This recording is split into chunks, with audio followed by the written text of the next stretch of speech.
ಎಲ್ಲರಿಗೂ ನಮಸ್ಕಾರ. ನಾನು ಸಿದ್ದಲಿಂಗ ರೆಡ್ಡಿ, ಅಪರ ಜಿಲ್ಲಾಧಿಕಾರಿ, ಶಿವಮೊಗ್ಗ ಜಿಲ್ಲೆ. ಸೆಪ್ಟೆಂಬರ್ 15ನೇ ತಾರೀಕಂದು ನಾವು ಅಂತಾರಾಷ್ಟ್ರೀಯ ಪ್ರಜಾಪ್ರಭುತ್ವ ದಿನಾಚರಣೆಯನ್ನು ಬಹಳ ವಿಶಿಷ್ಟವಾಗಿ ರಾಜ್ಯ ಸರ್ಕಾರದ ಸೂಚನೆಯಂತೆ ನಾವು ಆಚರಿಸ್ತಾ ಇದ್ದೇವೆ. ಪ್ರಜಾಪ್ರಭುತ್ವ ಎನ್ನುವುದು ಪ್ರಜೆಗಳಿಂದ ಪ್ರಜೆಗಳಿಗಾಗಿ ಪ್ರಜೆಗಳಿಗೋಸ್ಕರ ಇರುವಂತಹ ಒಂದು ಸರ್ಕಾರ.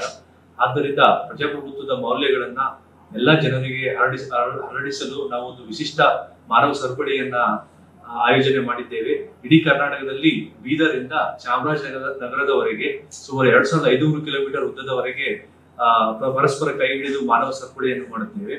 ಅದೇ ರೀತಿ ನಮ್ಮ ಶಿವಮೊಗ್ಗ ಜಿಲ್ಲೆಯಲ್ಲಿ 60 ಕಿಲೋಮೀಟರ್ ಉದ್ದದ ಅಂದ್ರೆ ಭದ್ರಾವತಿ ತಾಲೂಕಿನ ಕಾರೇಹಳ್ಳಿ ಗ್ರಾಮದಿಂದ ಶಿವಮೊಗ್ಗ ತಾಲೂಕಿನ ಬಡಿಕೆ ಚೀರೂರು ಗ್ರಾಮದವರೆಗೆ ಸುಮಾರು 60 ಕಿಲೋಮೀಟರ್ ಉದ್ದಕ್ಕೆ ಮಾನವ ಸರಪಳಿಯನ್ನು ಮಾಡುತ್ತೇವೆ.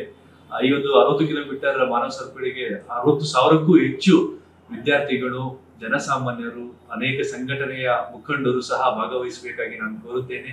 ಅದೇ ರೀತಿ ಎಲ್ಲಾ ಸರ್ಕಾರಿ ಅಧಿಕಾರಿಗಳು, ಸಿಬ್ಬಂದಿಗಳು, ಜನಸಾಮಾನ್ಯರು ಸಹ ಇದರಲ್ಲಿ ಭಾಗವಹಿಸಬಹುದು. ಮಾಧ್ಯಮ ಮಿತ್ರರು ಸಹ ನಮಗೆ ಈ ಒಂದು ಪ್ರಜಾಪ್ರಭುತ್ವದ ಆಚರಣೆಯಲ್ಲಿ ಅವರು ಸಹ ಭಾಗವಹಿಸಿ ಈ ಒಂದು ಕಾರ್ಯಕ್ರಮವನ್ನು ಅತ್ಯಂತ ಯಶಸ್ವಿಯಾಗಿ ನಡೆಸಿಕೊಡ್ಬೇಕಂತ ನಾನು ವೈಯಕ್ತಿಕವಾಗಿ ಮತ್ತು ಜಿಲ್ಲಾಡಳಿತದ ಪರವಾಗಿ ಎಲ್ಲರಿಗೂ ಕೋರುತ್ತೇನೆ. ಧನ್ಯವಾದ.